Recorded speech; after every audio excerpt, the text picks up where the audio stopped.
So hello guys, welcome back to my channel अर्थशास्त्र की नगरी। सो गाइज, जैसे कि आपने थंबनेल के अंदर देख ही लिया है, हम बात करने वाले हैं आज एक ऐसे टॉपिक के रिगार्डिंग जिसके अंदर स्टूडेंट को जो है बहुत ही ज्यादा कंफ्यूजन होती है कि यार क्या होता है जीडीपी एट एमपी, फलाना ढिमकाना, एमपी एफसी एनपी डीपी, ये सब क्या चीजें होती हैं, इनकी क्या डेफिनेशन है, कैसे इनको कैलकुलेट किया जाता है, ये क्या क्या चीजें होती हैं।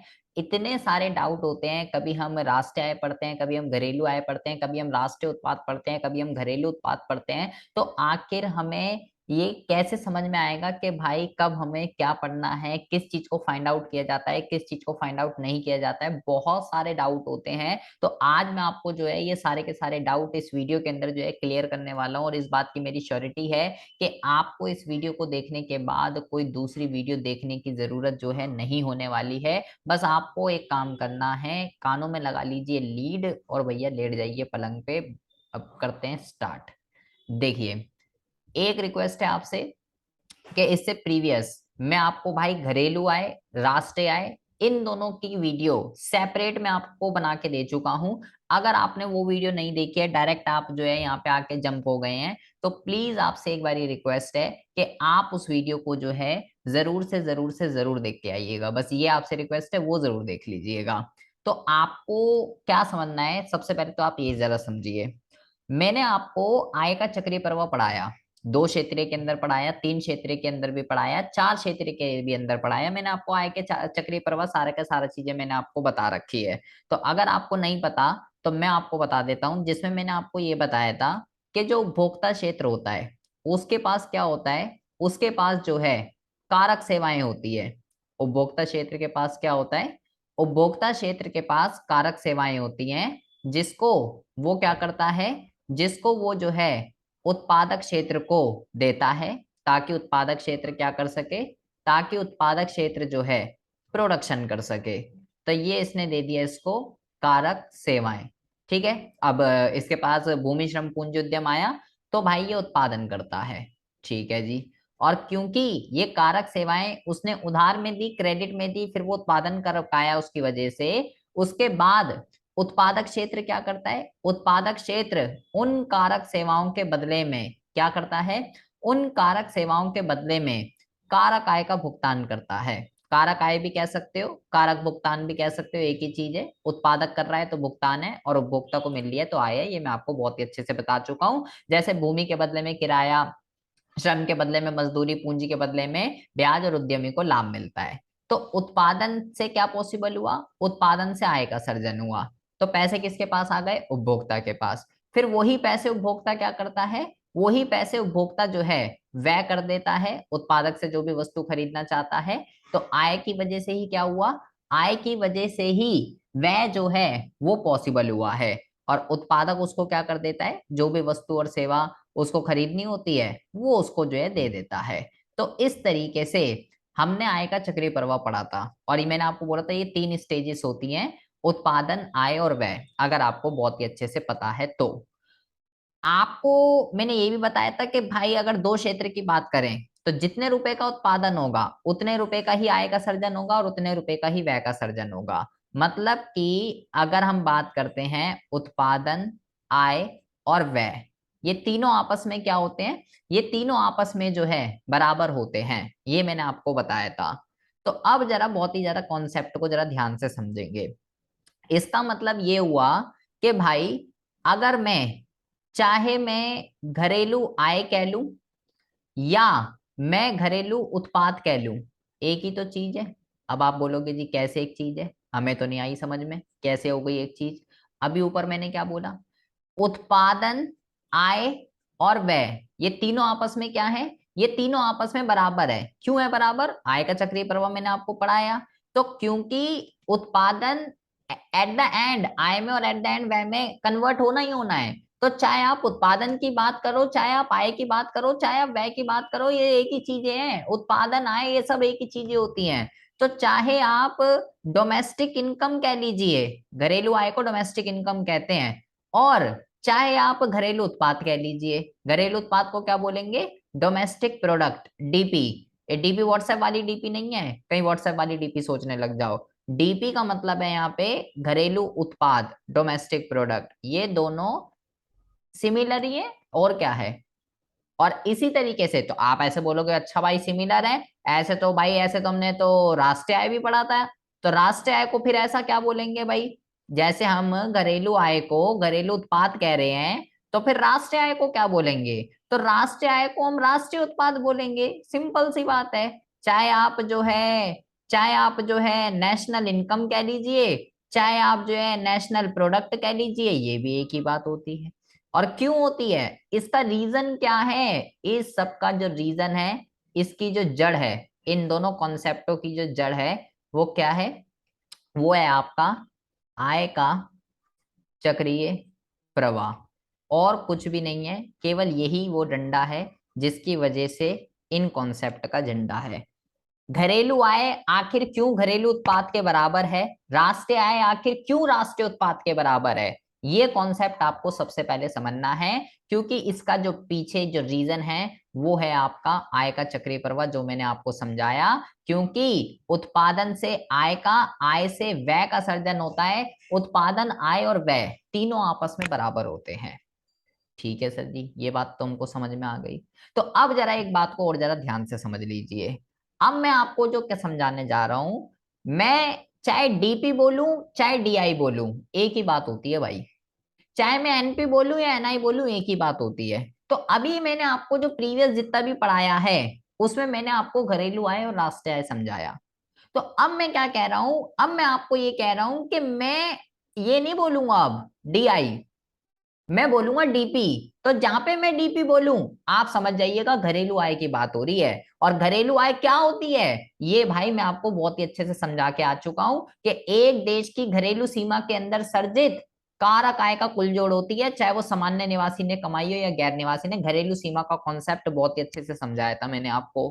अब मैं राष्ट्रीय आय नहीं बोलूंगा, अब मैं राष्ट्रीय उत्पाद बोलूंगा। तो जहां पे भी मैं एनपी बोलूं, आप समझ जाइएगा भाई राष्ट्रीय आय की बात कर रहा है ये बंदा। और एक साल के अंदर अंदर एक देश के सामान्य निवासियों ने जितनी भी कारक आय अर्जित करी है, वो जो है राष्ट्रीय आय होती है। बंदा मैटर करता है राष्ट्रीय आय के लिए, लोकेशन मैटर नहीं करती। और घरेलू आय के लिए लोकेशन मैटर करती है, बंदा मैटर नहीं करता। तो जब मैं डीपी बोलूंगा तो आप समझ जाइए घरेलू की बात हो रही है, और जब मैं एनपी बोलूंगा तो मैं समझ जाइए राष्ट्रीय की बात हो रही है। तो दोनों सेम ही कॉन्सेप्ट होते हैं। तो हम डीआई और एनआई नहीं पढ़ते, हम डीपी और एनपी पढ़ते हैं। तो इससे प्रीवियस मैंने आपको दो फॉर्मूले मैंने आपको बताए थे, अगर आपको याद हो तो, कि कैसे घरेलू को राष्ट्रीय में, कैसे राष्ट्रीय को घरेलू में कन्वर्ट किया जाता है। तो मैंने आपको ये बोला था कि अगर मुझे राष्ट्रीय आय निकालनी है, जो निकालना है उसको लेफ्ट साइड लिखते हैं। अगर मुझे राष्ट्रीय आय निकालनी है और मेरे पास घरेलू आय है, तो मुझे क्या करना पड़ेगा, मुझे एनएफआईए को जोड़ना पड़ेगा, अगर आपको याद हो तो अगर मैं इस कॉन्सेप्ट को, इस वाले कॉन्सेप्ट को अगर मैं प्लॉट कर दूं, तो भाई मैं राष्ट्रीय आय की जगह क्या लिख सकता हूं, अब मैं इसको एनपी लिख सकता हूँ, राष्ट्रीय उत्पाद। और घरेलू आय को क्या लिख सकता हूँ, घरेलू उत्पाद। इन दोनों कॉन्सेप्टों को अगर मैं एनआई और डीआई की जगह एनपी और डीपी रख दूं, तो ये फॉर्मूला तो ये बन जाएगा मेरा कि NP is equal to DP plus NFIA. बस यही आपको घोल के पी जाना है, सबसे पहला फॉर्मूला। और इसी तरीके से एक मैंने आपको ये बोला था कि अगर मुझे घरेलू निकालना है, घरेलू आय जो निकालना होता है उसको लेफ्ट साइड लिखते हैं। और आपके पास अगर राष्ट्रीय आय है, तो अगर आप घरेलू को राष्ट्रीय में कन्वर्ट कर रहे हैं, तो आपको एनएफआईए माइनस करना पड़ेगा। तो अगर मैं इस कॉन्सेप्ट को यहाँ पे लगा दूं कि DP is equal to NP minus NFIA, तो ये यहां से आपके पास दूसरा फॉर्मूला आ जाएगा।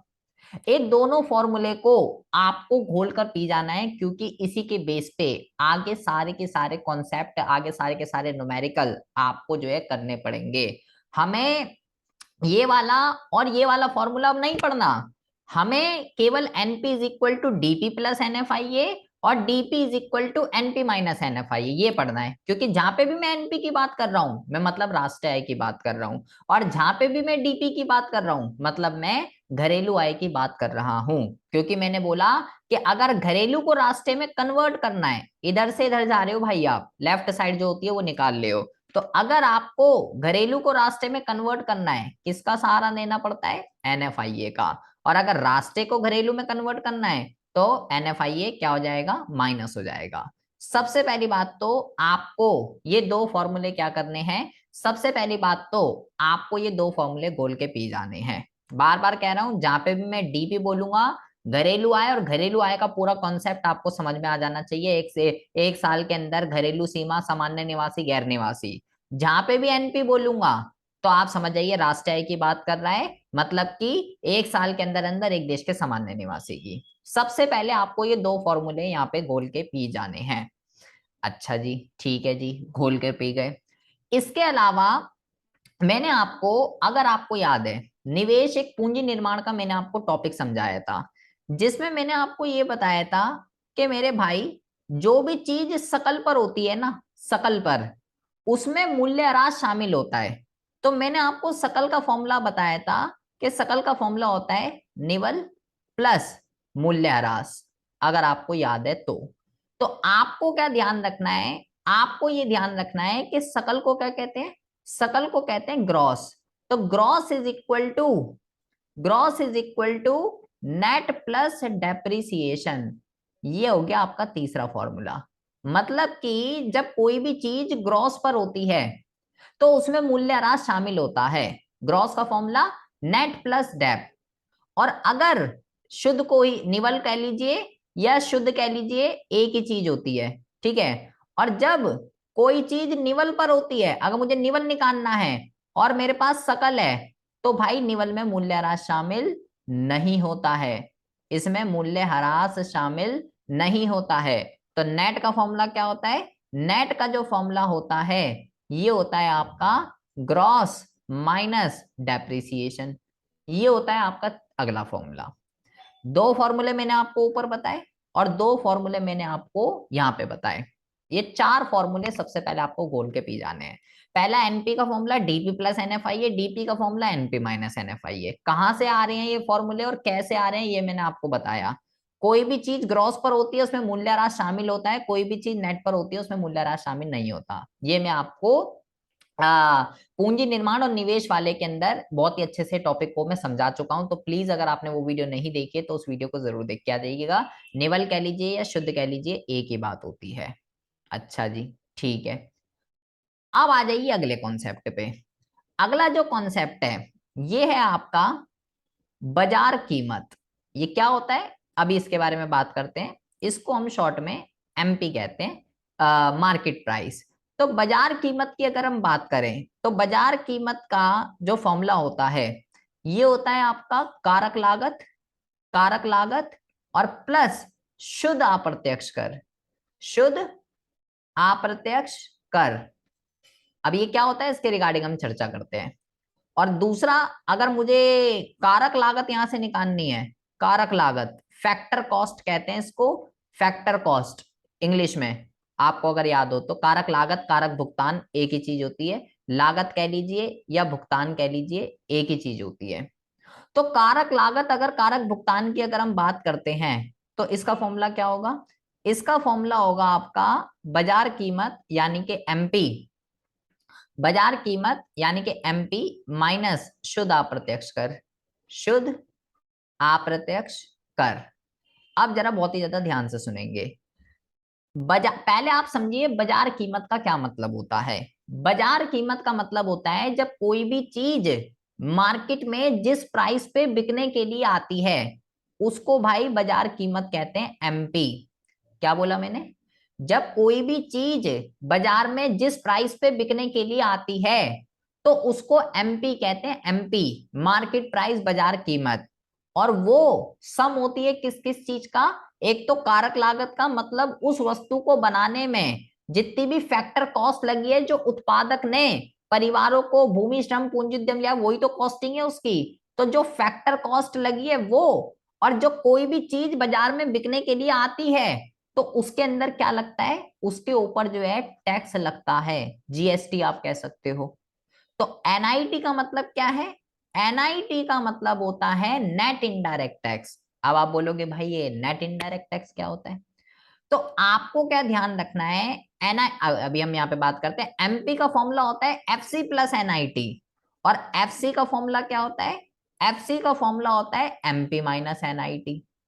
तो भाई चार फॉर्मूले तो ये हो गए थे, पांचवा फॉर्मूला ये है और छठा फॉर्मूला ये है। आपको सबसे पहले क्या करना है, आपको सबसे पहले ये छह के छह फॉर्मूले आपको घोल कर पी जाने हैं, अगर आपको वो कॉन्सेप्ट को समझना है।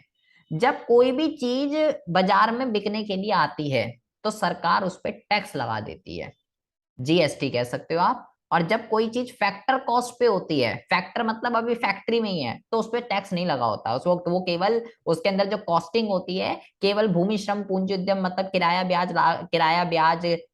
ब्याज मजदूरी इन सब का ही केवल सम होता है, जब केवल फैक्ट्री में होती है। फैक्टर कॉस्ट फैक्ट्री की कॉस्ट। एमपी का मतलब बाजार कीमत, मार्केट में आ चुकी है वो वस्तु, तो मार्केट में आ चुकी है तो भाई टैक्स लगेगा। लेकिन मैंने वहां पे एक वर्ड को यूज किया, शुद्ध अप्रत्यक्ष कर। शुद्ध अप्रत्यक्ष कर, ये मैंने वर्ड को यूज करा, तो मैं बोला इसको एनआईटी कहते हैं, नेट इनडायरेक्ट टैक्स। आपको क्या ध्यान रखना है, इसका जो फॉर्मूला होता है ये होता है अप्रत्यक्ष कर माइनस आर्थिक सहायता।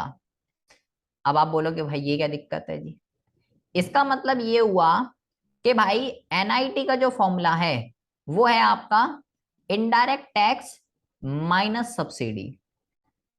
मतलब कि सरकार जरूरी नहीं है कि हर वस्तु पे टैक्स ही लगाती है, अगर टैक्स लगाती है तो इनडायरेक्ट टैक्स कहलाता है।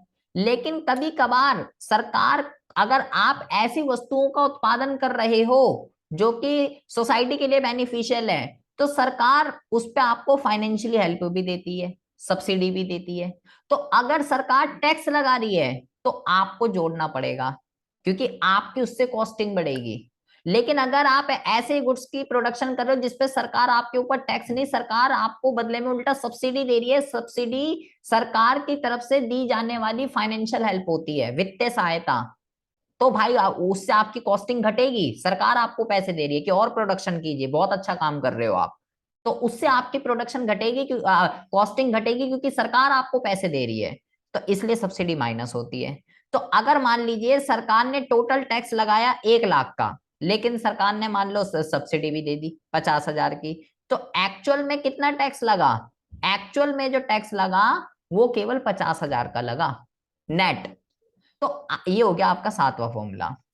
आपको क्या करना है, अगर आपको अब जो कॉन्सेप्ट हम समझने वाले हैं, आपको उस कॉन्सेप्ट के लिए सबसे पहले ये 7 फॉर्मूले आपको घोल के पी जाने हैं भाई। अगर आपको ये 7 फॉर्मूले समझ में नहीं आएंगे तो आपको कोई भी कॉन्सेप्ट समझ में नहीं आने वाला है। अब जरा ध्यान से समझेंगे। अगर मैं बोलूं, हम बात कर रहे हैं भाई सबसे पहले डीपी की, तो डीपी की अगर मैं बात करूं, अब मैं चाहे डीपी बोलूं चाहे मैं डीआई बोलूं, ये एक ही बात होती है। चाहे मैं डीपी बोलूं या डीआई बोलूं एक ही बात होती है, मतलब मैं घरेलू आय की बात कर रहा हूं। और ये जो कॉन्सेप्ट है डीपी और डीआई का, इसकी मैं गणना दो उस पे कर सकता हूं। एक कर सकता हूं सकल पर, सकल को ग्रॉस कहते हैं, तो ये बन जाएगा जीडीपी। और एक कर सकता हूं नेट पे, तो ये बन जाएगा एनडीपी। प्लीज आपको अभी जो ऊपर पढ़ाया गया उसको भेजे में रखिएगा। ग्रॉस का मतलब मैंने आपको क्या बोला कि जो भी चीज, दोनों सेम ही कॉन्सेप्ट है, बस एक माइनर डिफरेंस है, इसमें मूल्यह्रास शामिल है और इसमें मूल्यह्रास शामिल नहीं है, यही तो डिफरेंस होगा। और क्या होगा भाई, मैंने बोला जो भी चीज सकल पर होती है उसमें डेप्रिसिएशन इंक्लूड होता है, सकल मतलब ग्रॉस, और जो भी चीज नेट पर होती है उसमें डेप्रिसिएशन इंक्लूड नहीं होता। दोनों घरेलू उत्पाद को ही दर्शा रहे हैं, दोनों घरेलू आय को ही दर्शा रहे हैं, बस डिफरेंस क्या है, इसमें मूल्यह्रास शामिल है, इसमें मूल्यह्रास शामिल नहीं है। अच्छा जी, ठीक है।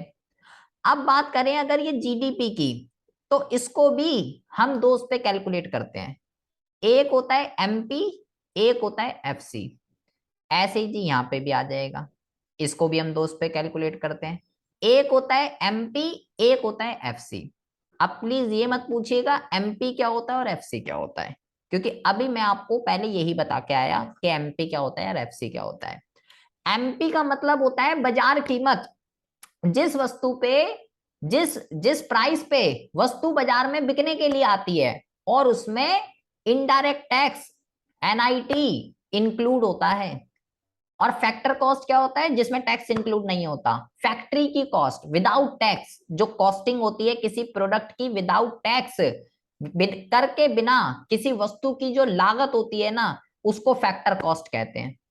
तो पहले तो आपको ये दोनों मुद्दे क्लियर होने चाहिए, एमपी और एफसी, क्योंकि स्टूडेंट्स को एमपी और एफसी, अब ये क्या होता है यही नहीं पता। एमपी जिस, अब जैसे को मैं पेन है, अब पेन कितने रुपए का, मैंने बोला 5 रुपए का, मैं बोल रहा हूँ ये पेन जो है, ये पेन कितने का, 5 रुपए का है। तो 5 रुपए का है, मतलब मैं इसको 5 रुपए में अगर खरीद के ला रहा हूँ तो इसमें कॉस्टिंग और प्लस टैक्स सब कुछ सम्मिलित है। तो ये 5 रुपए इसकी बाजार कीमत है। लेकिन अगर अगर मैं बोलूँ इसकी फैक्ट्री कॉस्ट कितनी है, मान लो इसको ये 3 रुपए की है इसकी फैक्ट्री कॉस्ट, और टैक्स वगैरह लग के 5 रुपए का पड़ता है ये, तो 3 रुपए इसकी फैक्ट्री कॉस्ट होगी विदाउट टैक्स। लेकिन जब ये मार्केट के अंदर आया बिकने के लिए, टैक्स वगैरह सब कुछ लगकर, तो भाई ये 5 रुपए का बन गया।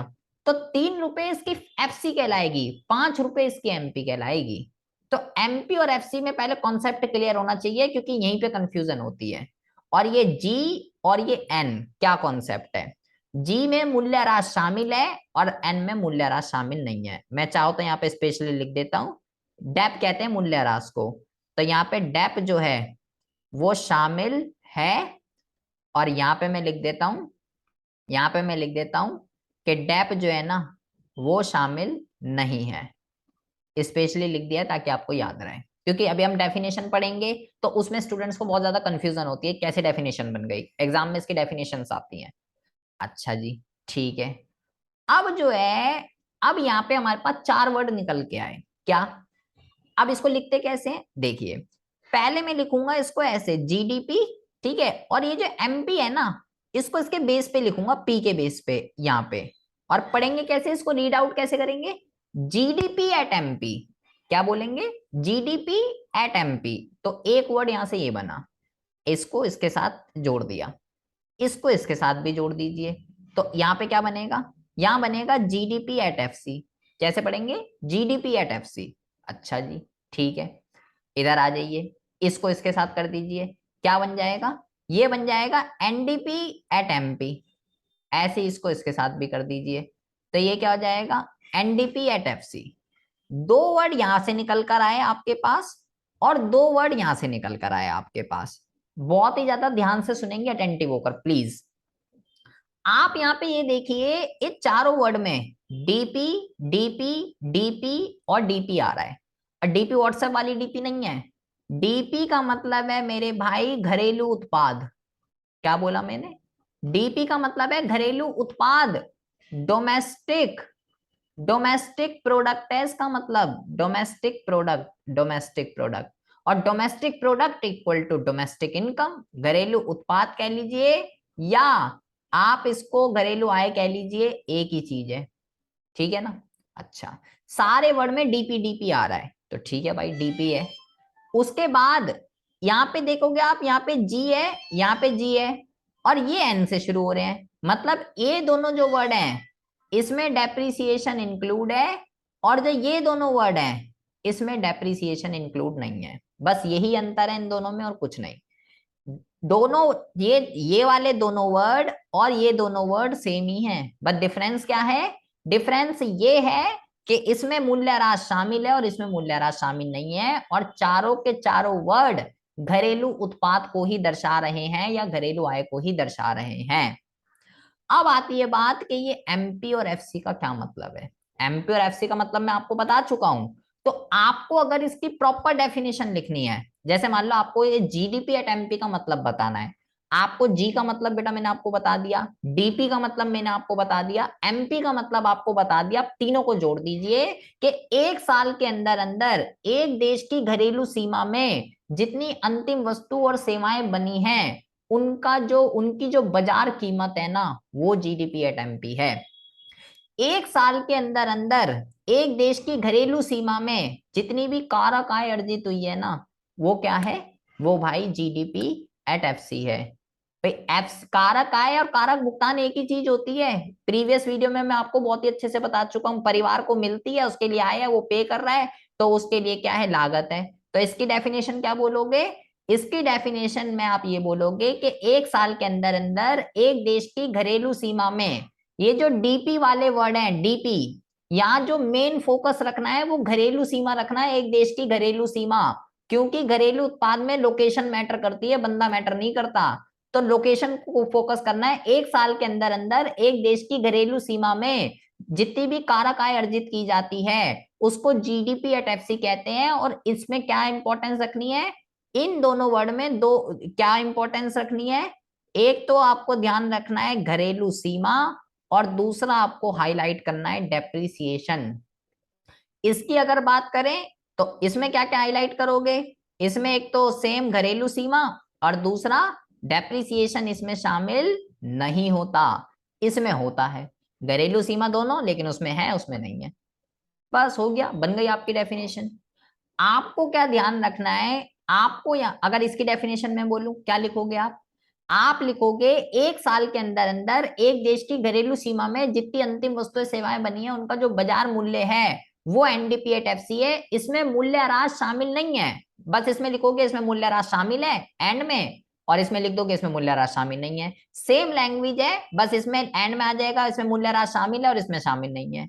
और आपको ये ध्यान रखना है कि ये जो एनडीपी एट एफसी है ना, एनडीपी एट एफसी ये इकलौता, ये आपको ये ध्यान रखना है भाई कि इसको जो है ना घरेलू आय कहते हैं। घरेलू आय, क्योंकि घरेलू आय कारक लागत का सम होती है, कारक लागत का, ठीक है, मतलब कारक आय का सम होती है। एमपी वालों को तो हम मान नहीं सकते भाई। घरेलू आय की डेफिनेशन क्या है, एक साल के अंदर अंदर जितनी कारक आय अर्जित हुई है। तो आप बोलोगे जी ऐसे तो ये भी है एफसी पे, इसको क्यों नहीं मान रहे, इसी को क्यों मान रहे हैं। तो एफसी एनडीपी एट एफसी को मानना एक ये कह सकते हो वो है कि भाई इसी को ही माना जाता है या नेट पे ही निकाली जाती है, ये कह सकते हो आप। घरेलू को नहीं मान सकते, नेट नेट की इंपॉर्टेंस ज्यादा होती है ड्यू टू डेप्रिसिएशन, क्योंकि मूल्य ह्रास जो है वो होता ही होता है, ग्रॉस की इंपॉर्टेंस नहीं होती है, नेट की इंपॉर्टेंस होती है। ये चार वर्ड आपको समझ में आए। अच्छा, अब जैसे हमने ये चार वर्ड पढ़े, बिल्कुल सिमिलरली अब मैं भाई चाहे एनपी बोलूं चाहे एनआई बोलूं एक ही बात है। मतलब कि चाहे मैं नेशनल प्रोडक्ट बोलूं, चाहे मैं नेशनल प्रोडक्ट बोलूं, चाहे मैं नेशनल इनकम बोलूं, एक ही बात है। क्योंकि अभी मैंने ऊपर समझाया आपको, राष्ट्रीय उत्पाद की बात हम कर रहे हैं, राष्ट्रीय उत्पाद की, कोई अलग कॉन्सेप्ट नहीं है, वही कॉन्सेप्ट है जो मैं अभी ऊपर पढ़ा के आया हूं। दोनों को ही हम दोष पे कैलकुलेट कर सकते हैं, एक कर सकते हैं ग्रॉस पे तो बनेगा जीएनपी, एक कर सकते हैं नेट पे तो बनेगा एनएनपी। दोनों में बस क्या डिफरेंस है, सेम ही है, दोनों राष्ट्रीय उत्पाद या राष्ट्रीय आय को ही दर्शा रहे हैं, लेकिन इसमें डेप्रिसिएशन इंक्लूड है और इसमें डेप्रिसिएशन इंक्लूड नहीं है। इसको भी हम एमपी और एफसी पे कैलकुलेट कर सकते हैं, इसको भी हम एमपी और एफसी पे कैलकुलेट कर सकते हैं। तो यहां से हमारे पास चार वर्ड निकल कर आएंगे जैसे ऊपर आए थे। क्या क्या निकल कर आएंगे भाई, पहला निकल कर आएगा जीएनपी, और इसको यहां बेस पे लिखेंगे एमपी, जीएनपी एट एमपी। यहां पे क्या बनेगा, जीएनपी एट एफसी। यहां पे क्या बनेगा, यहां पे आपका बनेगा एनएनपी एट एमपी। यहां पे क्या बनेगा आपका एनएनपी एट एफसी। चार वर्ड यहां से भी आ गए, लेकिन ये चारों वर्ड ऊपर वाले चार वर्ड से कैसे डिफरेंट हैं, पहले जरा ये समझिए। यहां पे आप देखो भाई ये सब में एनपी आ रहा है, एनपी एनपी एनपी एनपी, जबकि ऊपर वाले जो चार वर्ड थे वहां सब में डीपी आ रहा था, DP DP DP DP. DP घरेलू आय या घरेलू उत्पाद को दर्शा रहे हैं, एनपी राष्ट्रीय उत्पाद और राष्ट्रीय आय को दर्शा रहे हैं। तो जब भी मैंने बोला जब भी मैं एनपी की बात करूंगा बेजा कहां घूमना चाहिए कि राष्ट्रीय आय की बात कर रहा है भाई, ये सामान्य निवासी बंदा मैटर करता है भाई, लोकेशन मैटर नहीं करती, ये बात आपको बेजे में घुस जानी चाहिए। सब में एनपी आ रहा है, मतलब चारों वर्ड सेम ही है, लेकिन इन दोनों में क्या डिफरेंस है, इसमें डेप्रिसिएशन इंक्लूड है और इन दोनों में क्या डिफरेंस है, इसमें डेप्रिसिएशन इंक्लूड नहीं है। बस इन चारों में यही डिफरेंस है, ये दोनों सेम है, ये दोनों सेम है। इसमें मूल्यह्रास शामिल है, इसमें मूल्यह्रास शामिल नहीं है। जो भी वर्ड जी से शुरू होगा उसमें मूल्यह्रास शामिल है, जो भी वर्ड एन से शुरू होगा उसमें मूल्यह्रास शामिल नहीं है। अगर मैं बात करूं इसकी एमपी और एफसी की, एमपी का मतलब बाजार कीमत, एफसी का मतलब कारक लागत। जैसे मान लो मुझे इसकी डेफिनेशन लिखनी है, तो भाई यहां पे किसको फोकस करना है, यहां पे फोकस करना है सामान्य निवासी को, क्योंकि हम किसकी बात कर रहे हैं, राष्ट्रीय उत्पाद और राष्ट्रीय आय की। तो यहाँ सामान्य निवासी को हाईलाइट करना है। ऊपर मैंने किसको बोला था, घरेलू सीमा को। तो आप बोलेंगे एक लेखा वर्ष के दौरान एक देश के सामान्य निवासी द्वारा अर्जित कारक आय का कुल जोड़ है जिसमें मूल्यह्रास शामिल है, क्योंकि जी से शुरू हो रहा है। और वहीं अगर मैं इसकी डेफिनेशन लिखना चाहूं तो एक साल के अंदर अंदर एक देश के सामान्य निवासियों द्वारा अर्जित कारक आय का कुल जोड़ है जिसमें मूल्यह्रास शामिल नहीं है। सेम डेफिनेशन है, बस इसमें लिख देंगे मूल्यह्रास शामिल है, उसमें लिख देंगे शामिल नहीं है। इसमें क्या लिखोगे, एक लेखा वर्ष के अंदर एक देश के सामान्य निवासियों द्वारा उत्पादित अंतिम वस्तुओं सेवाओं के मूल्य से है, ठीक है। सामान्य निवासी को हाईलाइट करना है और एमपी की बात चल रही है इसलिए बाजार कीमत, इसमें मूल्यह्रास शामिल है, इसमें मूल्यह्रास शामिल नहीं है। बन गई आपकी डेफिनेशंस। तो ये 8 वर्ड आपके पास निकल कर आ गए। आपको क्या ध्यान रखना है कि जो एनएनपी एट एफसी है ना, एनएनपी एट एफसी, इसको क्या कहते हैं, इसको जो है ना भाई राष्ट्रीय आय कहते हैं। ये बात ध्यान रखना है, सेम वही कॉन्सेप्ट है। राष्ट्रीय आय कारक आय का जोड़ होती है, तो ये एमपी वाले तो हो नहीं सकते। तो एफसी का एक ये है एक ये है, तो या तो ये होता या ये होता। तो इसको क्यों नहीं मान रहे, फिर वही बात कि घरेलू की सकल की इंपॉर्टेंस नहीं होती है, शुद्ध की इंपॉर्टेंस होती है। चाहे घरेलू आय हो चाहे राष्ट्रीय आय हो, नेट पे ही उसको माना जाता है, ग्रॉस पे नहीं, ड्यू टू डेप्रिसिएशन, क्योंकि मूल्यह्रास तो होगा ही होगा अचल परिसंपत्तियों का जब हम यूज करते हैं, ये कह सकते हो। तो एक्चुअल में अगर आपको देखना है तो नेट को ही इंपॉर्टेंस दी जाती है। इसलिए एनएनपी एट एफसी को राष्ट्रीय आय ये घोल के पी जाइएगा, और एनडीपी एट एफसी को घरेलू आय, क्योंकि वो तो आपको बोलेगा भाई केवल घरेलू आय निकाल, राष्ट्रीय आय निकाल, वो आपको नहीं बताएगा क्या निकालना है। आपको पता होना चाहिए कि ये क्या है। तो मेरे भाई आपको मैंने सबसे पहले ये एनपी को हम एन डीआई को डीपी, एनआई को एनपी क्यों कहते हैं ये मैंने आपको बताया। 7 फॉर्मूले बताए, ये दो कहां से आए, ये दो कहां से आए। और प्रीवियस वीडियो प्लीज अच्छे से देख लीजिएगा। ये एमपी एफसी एनआईटी ये सब क्या होता है, बाजार कीमत किसको कहते हैं, कारक लागत कारक भुगतान किसको कहते हैं। अगर आप मेरी वीडियो सिस्टमैटिक वे से देख रहे हैं तो आपको सब कुछ बहुत ही अच्छे से समझ में आ रहा होगा, भेजे में घुस रहा होगा। अगर सीधे ही यहाँ जंप हो गए तो कुछ भी समझ में नहीं आ रहा होगा, फिर तो सब ऊपर से जा रहा होगा। तो प्लीज आपसे रिक्वेस्ट है कि प्रीवियस वीडियो को जरूर देख लीजिएगा। फिर मैंने आपको समझाया डीपी और डीआई, और फिर मैंने समझाया एनपी और एनआई। और ये एमपी क्या होता है, एफसी क्या होता है, ये अच्छे से बहुत इजीली आप इसकी डेफिनेशन बना सकते हो, अभी मैंने आपको बनाकर दिखाई है। तो आप कमेंट बॉक्स में कमेंट करके एक तो एनडीपी एट एफसी की 2 डेफिनेशन आप मुझे बताएंगे कि इनकी डेफिनेशन क्या बनेगी। एक तो आप मुझे बताएंगे एनडीपी एट एमपी की, और एक आप मुझे बताएंगे एनएनपी एनएनपी एट एमपी की। आप मुझे लिख के बताएंगे कि इन दोनों की डेफिनेशन क्या बनेगी, जिससे मुझे पता चल सके कि मैंने जो कॉन्सेप्ट समझाया है आपके कुछ समझ में आया है, भेजे में कुछ घुसा भी है या नहीं घुसा है। तो मिलते हैं आपसे नेक्स्ट वीडियो में ऐसी इंटरेस्टिंग टॉपिक के साथ। तब तक के लिए have a good day, bye bye, take care. Video आपको अच्छी लगी हो तो प्लीज इसको लाइक कर दीजिएगा, और कमेंट बॉक्स में कमेंट करके अपना एक्सपीरियंस मेरे साथ जरूर शेयर कीजिएगा, और अपने दोस्तों में ज्यादा से ज्यादा शेयर कीजिएगा। तब तक के लिए have a good day, bye bye, take care.